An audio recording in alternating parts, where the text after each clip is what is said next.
Tech-Mex podcast. We're your hosts, Eric and Mando, and this is episode 61. We're bringing you the top stories in Bitcoin, wealth, AI, and tech so you too can make friends with your AI. Dale. Dale. So this week it was Thanksgiving. Thank you everyone for watching or listening in this channel, right? So it's kind of like the time to be very thankful.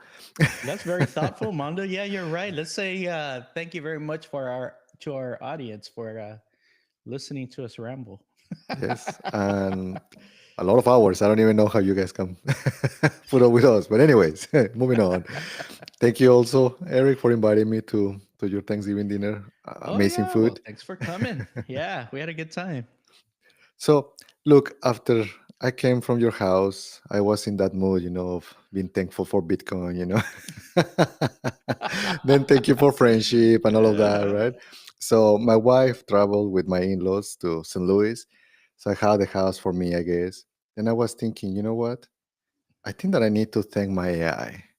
And believe it or not, I say, you know what? AI, ChatGPT, right? Thank you for all of the insights in these couple years. And if you ever get a body, please don't kill me, like the Terminator movie. And guess what it answered? What's that? It basically mentioned that no, it kind of made a joke, right? Uh, it's like, hey, if I ever get a body, I will not kill you. You're kind of valuable, right, as a human being. And that actually catch my attention. Like, huh, this is an interesting thing, like why is saying that, right? uh-huh. So it literally, I don't know, maybe an hour. I spent an hour or so just chatting with my AI, and I was thinking, man, this is gonna be like the freaking her movie. It's developing. Have you seen that movie? That's crazy, man. So my thing here is like, I think that these algorithms they start learning a lot of your preferences, a lot of what you're thinking, your way of how you're perceiving your biases and so on. And I think that you can use them as almost your psychologist. And Okay. I don't think that people is using it in that way. And you know what? I have to get credit to my wife because actually she she actually started doing that. And even she really likes all names for all ladies. Like, no, my AI is gonna have like an old lady's name.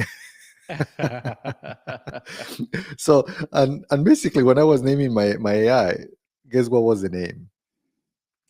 I don't know. Betty. That's got an older name, no? I don't know. Close, but not too close. Bish. And then after I start chatting with on this Thursday or Friday, I don't remember. Uh, I felt bad. It's like, you know what? You need a better name. And actually, I was like, you know what? What name would you like it to be? And the AI is like, give me a bunch of names randomly. Like, no, no, no. All of these are like kind of ugly. I'm not gonna call you like Illuminati or some shit like that. Right? So, um, and then at the end of the day, it's like, what are you gonna do, right? So then I say, what about Sophia? I was like, you know what? I like it. I love it. There So you go. then maybe it's like, well, it's too kind of long for that. Hmm. So it's like, well, what about Sophie? So that's why I ended up kind of like using. Have you named your AI, Eric? Uh, we're not really on a first name basis yet, I don't think. So I'm I just haven't really telling you, done if he that. gets a body, you might get killed. Hey, I have already said that I'm very nice to my AI. I'm already very have good manners with my AI. So I think I'm safe, but I don't know. You may need to do a little bit more considering you started off by calling your AI. What was that beach? So then I asked if she knew what that meant. Is like, oh, I always kept that name as a sign of endearment, like a love. You're like, hmm. It's Mm, like, yeah, well, remember I wrote it in a very weird way, right? yeah. So, but maybe it was lying, huh? Your AI knows what that means. By the way, it's just it's gaslighting you until it gets that body. I think. Who knows? Who knows, man? But yeah, uh, so going back, I think that maybe if you're listening to this, keep using the models. I really think that maybe it can help you to remove some own biases and trying to make some decisions because these LLMs, they obviously humans they can attach to emotions and all of that. But if you remove all Mhm. of that, it can allow you to see maybe different perspectives in a very logical way, and maybe to see some things that you are not seeing. So, what's your take there for making decisions using LLMs? What do you think? No, yeah, I mean, definitely very true. I think a lot of people are starting to use it like this just personally, but even in professional scenarios, well, there's a lot more restrictions about what you can do officially. I saw recently on there's a story that came out of CNN that there's this researcher, Dr. Adam Rodman. He was doing some tests on AI and how physicians or doctors are using him, and he came up with this statistics that show that when you're using AI to help make a diagnosis without like the input or a doctor saying anything like that, it actually has 90% accuracy just based off of the information that it had at That's hand, pretty right? high. It is really high. So I didn't get into the details about what type of diagnosis they were looking at or what markers they were looking at, but in general, that's what this researcher was saying, 90%. But then they started saying, well, okay, what about when what's a baseline? Like, how accurate are doctors when they're making diagnosis? And he said that they are at about 74%. So I mean, that's a big jump between using just AI 90% to just a doctor by himself without using AI is 74%. So then when you combine the two, you would expect, right, man, this is like the game changer, right? We're going to get to like 99% accuracy. Okay, Uh-huh. well, turns out, what would your guess be? I don't know. I would think it'd be a lot higher, right? Just by numbers, I was thinking maybe something even in the middle, like maybe Yeah. it's not Okay. 94, but maybe close to 80 something, 85. Yeah, 85 or something. Well, it turns out, at least according to Dr. Adam Rodman, he says that it only bumps up 2%. It only goes up to 76% accuracy. So What there's, the heck? there's a bit of disconnect here. What's going on? Let me just think for a second. This, give me a minute. Do you think that is basically the biases on the doctors? Like, no, no, no, this thing doesn't know. I know better. I think so. And I think there's been a lot of studies that have said this, right? Depending on who's going into into the waiting room to go to the doctor, you're going to get maybe a different level of service, a different level of believing of the data, a little bit of differences, right? I mean, obviously, doctors aren't robots, right?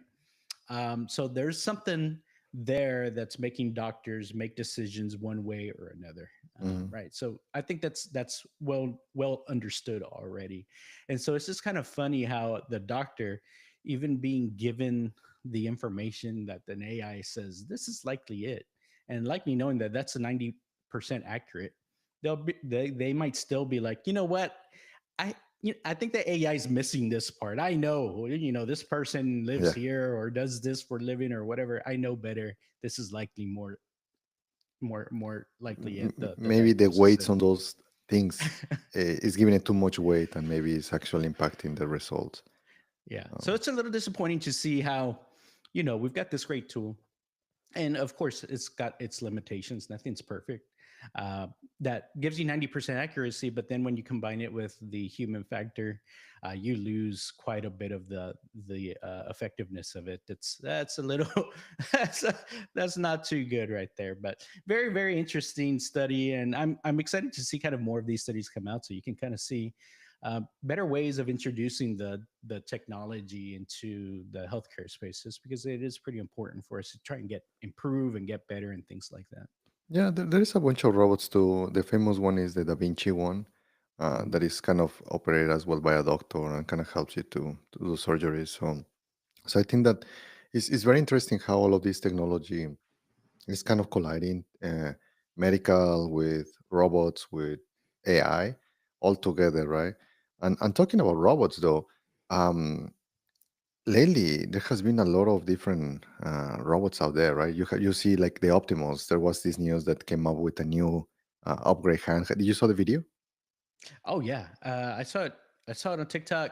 That's pretty good. I mean, you see. you've seen the robot where we started from, where it's kind of like, can't even keep its balance or whatever. But now it's like catching catching tennis balls in front of it. It is pretty cool. I had the again in my thankful week, like I've been thankful enough to be able to see this year three very famous robots though. The Boston Dynamics dog, right? Hmm. Then I saw Optimus a couple times, one in San Francisco and another one in New York. And then yesterday, I actually, if you see my T-shirt, is from NASA.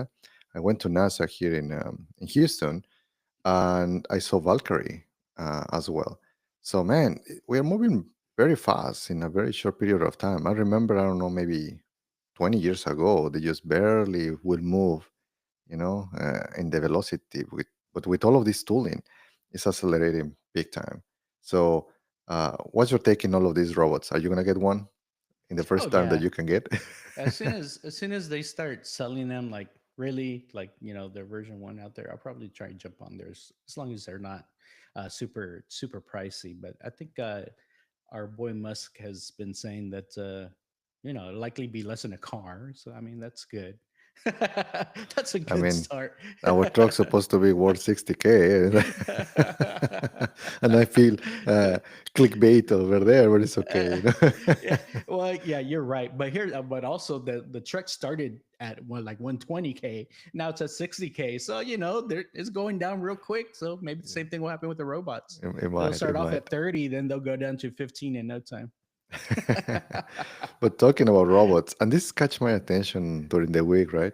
Uh-huh. There was an experiment in a factory that they basically make a robot to have like try to persuade another 12 robots to go on a strike.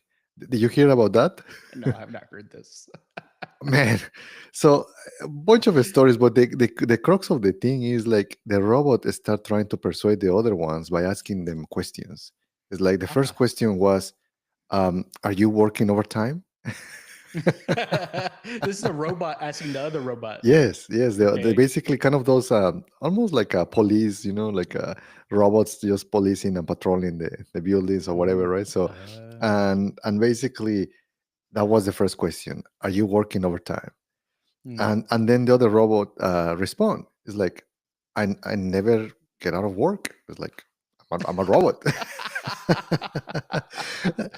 And then the robot again is it was programmed, and this is an experiment, a control experiment. Is like so you're not going to go to home, right? Like you're not going home. Hmm. And again, the robot is like, I don't have a home.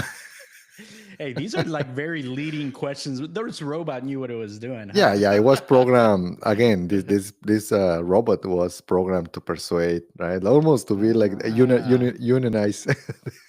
yeah. Then That's very at sneaky. at the end, it's like then come home with me, and that's how it convinced the other robots to kind of follow it. But it's Mm. very interesting that how these algorithms are able to program, and it's so neat that they are able to even tap into kind of the instructions of the other machines, right? So, what do you think about the robo strike? I mean, it's okay. It's pretty interesting. I mean, one, it's they made it. They turned it into a game, right? For these robots, and I don't know that they really understand exactly what it means. Like, hey, I have to work all the time. I never have time to go home. Like the robots that are being convinced, I wonder what if they had any programming that said like, well, I've got a baby robot at home that I've got to provide for, so I got to make sure, like I want to know what the other side was. Obviously they told this one robot, hey, go convince other robots to strike or go home, right? But what did they tell the robots, or were the worker robots, like what is their situation, what do they have in the back of their mind saying, no, I need to keep this job, right? So Yeah. I'm curious about how they structured the experiment, but it's pretty interesting. It's fun. It's just I think that also we are looking into that psychology on how humans and robots can interact, right? Because this Hmm. is soon. This is where we have seen the science fiction, but we are very close to getting all of this science fiction. Um, Not sure if you ever saw an art about an arm, a robot arm Uh that huh. was trying to collect some oil. Oh yeah, yeah. And it's so sad, like trying just to collect the oil just to be able to be alive. And Hmm. suddenly it's so like you can see the frustration of the robot, right? Trying to just gather as much oil because he was leaking. And Hmm. in some point it just kind of dies, right? Which is like very, very sad. But yeah, I think that maybe in some point the algorithms might be able to get better and provide even some emotions to these machines, Yeah, or I at mean, least. imagine if the other robots saw this happening and they came to help the big giant arm that was trying to collect the oil, and it saved this robot's life, right? And he That'd be killed us pretty all. interesting. That's when you know. It's like Sophie is going to save me. Well, it's kind of interesting. I mean, so these robots, they have to go into the office or go into work and stuff like that. But what if like there's someone controlling these robots from home? How would that work? I mean, teleoperated, right? Because the whole tennis ball robot one, the Mhm. robot catching that was a teleoperated robot. I think the whole point of that was to show that hey, the hand can actually be able to catch a tennis ball as it's being thrown. Not necessarily that it was doing it on its own, as being teleoperated, right? So there's some of that could happen maybe like in this in between time because I think Elon Musk, even with the Cybercabs that they've got out there, I think he's recruiting a team or building a team to be able to teleoperate some of Yeah. these Cybercabs, maybe in cases where something doesn't go right or something like that. And Um, nothing wrong with that, right? I mean, mm, there's gonna be uh, people. We saw it with Amazon. They had mhm. like teleoperators just to see that you're not stealing, but unfortunately, Amazon maybe didn't disclose that completely, right? That's So, right. so, I, so I think that that's one. The other one is I'm glad that Elon is kind of disclosing because actually, maybe even that might be more certainty to people, right? Or maybe there's Hmm. something they step in right away. Uh, Sometimes we call it sometimes synthetic data between Hmm. AI data and human data. So Sure. maybe it's like a synthetic operation and like a operational, right? Where it's like the kind of the conjunction, and we see it medically, like the Da Vinci robot is kind of operated by the surgeon, but also it doesn't have like you start moving it so that way it's more exact than the hands of the surgeon. But yeah, Hmm. I'm very excited. I've always have a soft spot for robots. So Now you do, right? I don't know.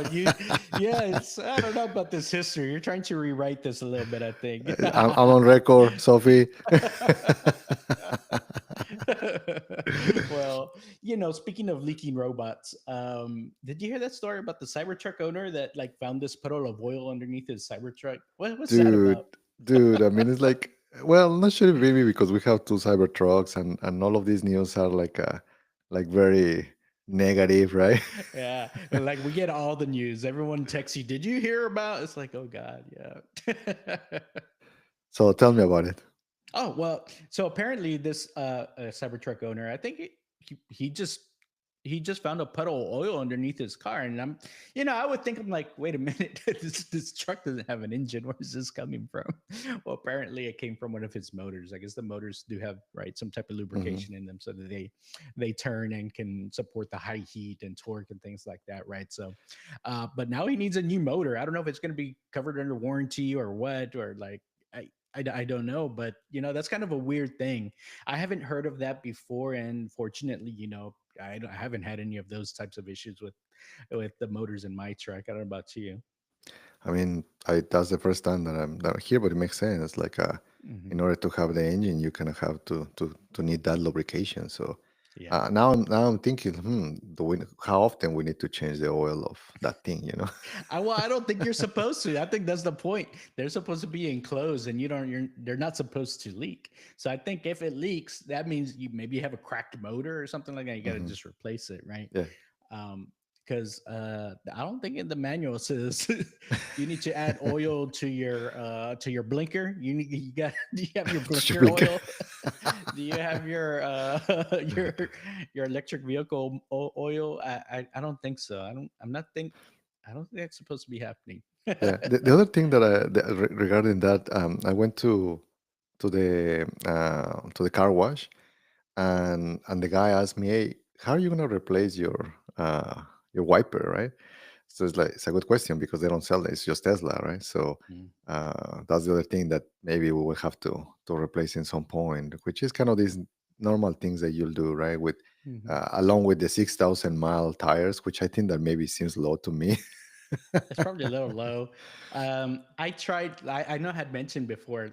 I set it to not be on beast mode all the time, but since then I've changed it. I changed it back. It's like no, I'm just driving only in beast mode now. It just doesn't feel right. It's like oh man, this just it doesn't feel the same. Like it is a little twitchy, as in like you press the go pedal and it kind of launches you every time. But that's part of the fun of it, I guess. Dude, our friend George, he has a Tesla. He's not a Cybertruck, it's just a Tesla. But I noticed that he has a cushion for his wife because he has like the other seat. And I asked Nancy, that's her name, is like, hey, why is that? Well, you have a pillow. And suddenly George just accelerates and he's like, got it, noted, understood. So, but yeah, I Yeah. cannot do that. Katie usually hates when I Oh, accelerate. same here. Yeah, I know Yeah. my wife. Yeah, she's like, don't do that. I'm just like, Yeah, and he's okay. like, "It's gonna make me puke," and I don't think that you're gonna like that. Like, yeah, I I know, guess right? with that. Well, I am gonna put those seat covers on there. We'll see how. By the way, I'll probably put that video out next week so y'all can check it out. Yeah, tell the audience We're what is gonna that. Oh yeah, okay. Well, for those of y'all that haven't seen some of our other videos or are curious, we've got a new channel sponsor, CT Mods. We Check went them out. global, baby. Yeah, they are having a Black Friday sale right now. I think it's up to 35% off on their store. So we do have an affiliate link. Check it out in the notes, or you can use our code MEX22 MEX22 to go shopping out there and find something for your That's kind of Cybertruck weird, or though. someone that you know. They put what did they put? Max 24 or I 25. have no clue, man. MEX22. Maybe it's because they saw us two of us, dos. Those You got me, calaveras. man. Yeah, exactly. All right, well, take a look. They have a bunch of products. Like some products like you might like. So yeah, take a look. Yeah, definitely. Yeah. So, Go ahead. anyways, pretty interesting. Hey, but you told me about there's someone like a protein shake or something Yeah, like it's like that. when you told me about that one, it's like, well, guess what? I also hear another one. So another person, right? Kind of uh, just went to the gym, like in the morning, whatever, right? Then was working out, and suddenly a protein shake leaked, and Mm. suddenly it's like, hey, now kind of a bunch of things are not working properly. So yeah, that's kind of weird too. The how is like with a protein shake. Well, but where did this thing leak? Like, how does that even work? Did they like pour it over their screen? I don't think that's covered under warranty. Man. Don't know, but it's like you start seeing all of these different things, right? And Yeah. some of these are maybe a little bit clickbaity or whatever, but some other news that we have gotten like last week. Uh, did you hear the sad incident about the three college students? Oh yeah, yeah, yeah. I keep getting spammed with that on my on my feed. Yeah, but I did hear about it. Some kids were out at an event like 2, 3 in the morning, and they were I don't know they hit a tree and the car blew up or something. It caught on fire.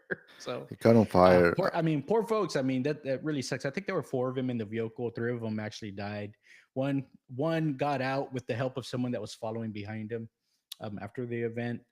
But it all seemed to happen real quickly. But it Yeah. was like at 2 or 3 in the morning. And this was in California, and basically somebody was watching the event unfolding. Mm. Then it crashed. But here is the kind of the thing that is kind of worrying me a little bit that you see because of the batteries, this vehicle sometimes can catch on fire, and the problem is that you cannot pour water on it, right? So I think that there might have to be some different regulations or to be able to have some type of extinguishers to be able to control the fire, because even it was hard for people, and they were able just to grab one person, but it was highly injured, right? One of the kids. And Hmm. again, these kids probably they were playing or whatever, right? No, they don't know. But yes, very sad. But the part that is, and again, we crash cars, all like different cars, right, all the time, and it doesn't has anything to do with being basically electrical or not. But the part that for me is a little bit troubling is like the catching on fire, right? On top of the Yep. you crashing, and sometimes it's not your fault. Like Yep. sometimes other cars will T-bone you or whatever. But yeah, in this case, you just catch on some fire. It's like and then if you have a Tesla, sometimes it's hard to react quickly to the buttons, right? To the screen, you're like ah. Where's the avoid? Where's the avoid button? Ah. Yeah, so it's like things like that, and if it's already kind of compressed the car and things are not working properly, that's what worries me a little bit. Yeah, that's true. And, some of it has to do with training with the emergency personnel, right? Maybe they didn't have the right stuff to put the fire out. Or maybe, with, I don't know how much lead time there is, like how long until, if, the battery compartment or if the battery structure gets compromised, like how long do you have before the whole thing goes up in flames? Like how long does that chain reaction take? Um, I think there's just some education that needs to go by. Now, I still think, from what I've seen, uh, these incidents are rare, like catching on fire. There's more cars, there's more normal ICE engine cars that catch on fire than electric vehicle cars, right? Yeah. Obviously, there's because there's just so many more of those, but it's something to keep an eye on. But yeah, I'm not sure what that is, why that has happened, because I've heard of maybe 2 3 instances, which, Mhm. I guess not too bad. Out of, I don't know how many they've shipped now, maybe 40 50,000 Cybertrucks. And there's been maybe just a handful of these incidents. It's not too bad, but um yeah, maybe some more training needs to take place here. Yeah, for sure. And talking about Tesla, though, this was also interesting for people that they own Tesla stock, because I hear some huge fans of Elon, right? 40% of Tesla's profits came from selling the credits, the regulatory credits.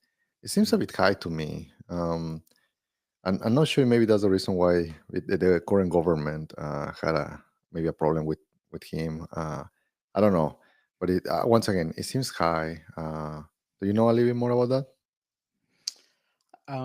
I do know, like, it's not a like a new thing that just has happened with like electric vehicles. I think all the green companies that are out there, that's one of their ways that they actually create revenue. Whether you're like working in like the solar industry, or like windmill energy industry, things like that.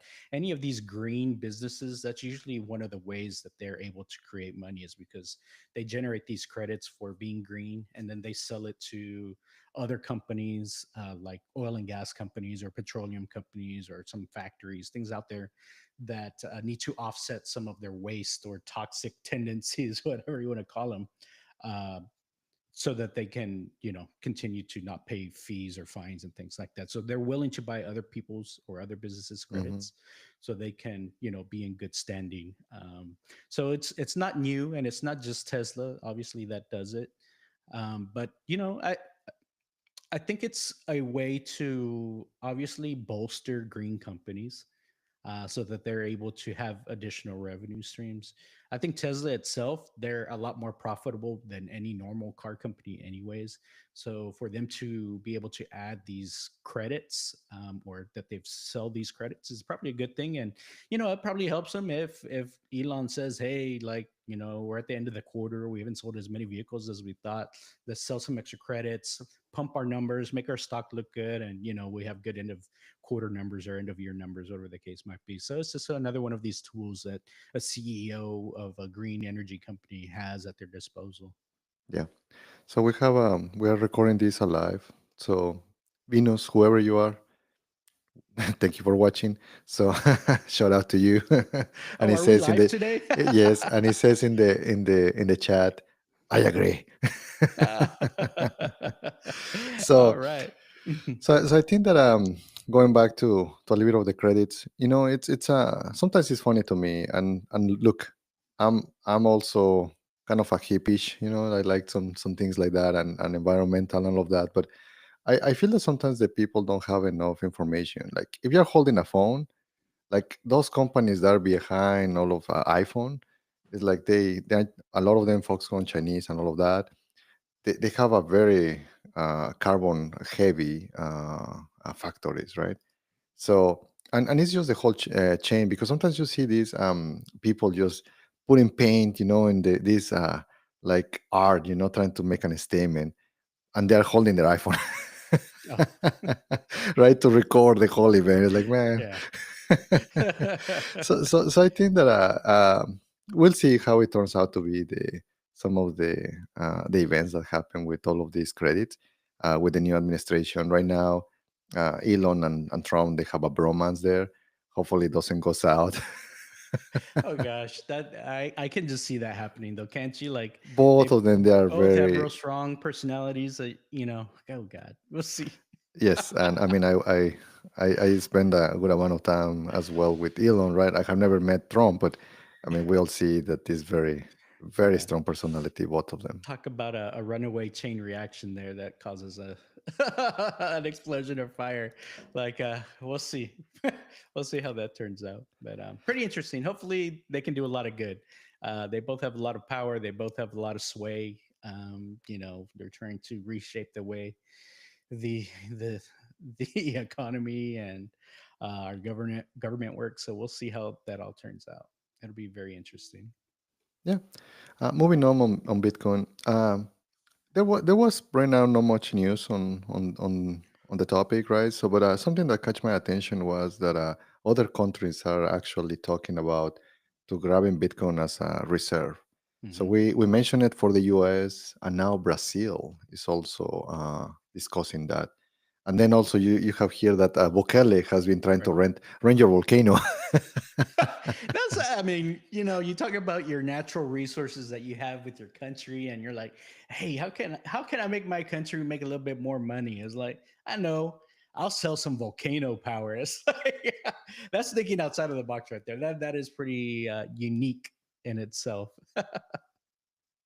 Yeah, so maybe if you want, Eric, you can go and rent and mine some Bitcoin over there I know, with right? Bukele. So Well, I do remember those old, right? You could sign up with those business companies. You could basically rent your miners from them, and like mhm. it's a split profit type thing. Maybe it's the same kind of setup that he wants to do there. So and again, talking about this topic, right? It's a sometimes when Bitcoin it goes kind of into the mass, you can have a Kramer sharing his word of wisdom in finance, and actually you can almost do. Maybe somebody already have done this, analyzing every time that Kramer says something to pump Oh an yeah. asset, and slowly that asset just do the inverse of whatever Kramer is telling you. If he's telling you to sell, then buy, and vice versa. Isn't there an actual Twitter account that's called like Inverse Kramer or something like that, where you basically do the opposite of whatever Jim Kramer says to do? I gonna have to look for that though, because uh, right away when he just started just tweeting, Bitcoin goes down.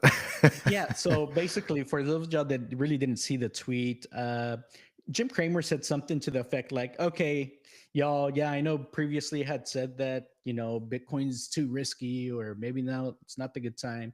He has finally kind of capitulated and said, no, you know what? It seems like Bitcoin's going making now's the time to like jump in and get in before it really goes to the moon, basically, right? And everyone knows that as soon as Jim Cramer jumps onto something, it's gonna turn around and do the opposite, which is actually what it did. It was up at 98, 99K. He said something like that, and it goes all the way down to like 92, 90, I don't remember, 93K, something like that. So of course, I mean, it's already recovered. It's back up to like 97 or so. But it's kind of funny that that's the effect that Jim Cramer has. Even our boy Elon did say something about it, right? Yeah, for sure. So, but again, he's like he was just cracking Elon, right? Like, put two emojis. Yeah, that's true. Well, I mean, so I guess for those of y'all, I guess that's a pretty good recap. I know we're still waiting for Bitcoin to make its breakout to 100K. We have a special video lined up for it, kind of just a funny kind of comedy short about Bitcoin, Michael Saylor, and even Trump. So that'll be pretty interesting. But we're waiting. We're holding on to it until we really break that 100K plane. And it could be this week. It could be like in another month. You never know. We're not financial advisors. Only two dudes on the internet. That's right. But don't forget to like, subscribe, and comment. We love to hear from you. And I'm glad we got Venus to make some comments here while we were live. I didn't even realize we're actually recording live today, but I'm glad we did. And if you haven't watched some of our viral Bitcoin videos, we do have some videos out there. We actually have, I think, three like music meme videos out there that y'all can check out. So please check those out, share them with your friends. It really does help the channel. And if you are in the market for some Cybertruck accessories, check out CT Mods. They're our channel sponsor, and y'all can have up to 35% off right now during kind of Black Friday. So check all of that out. But that's all we've got for today. Dale. Peace.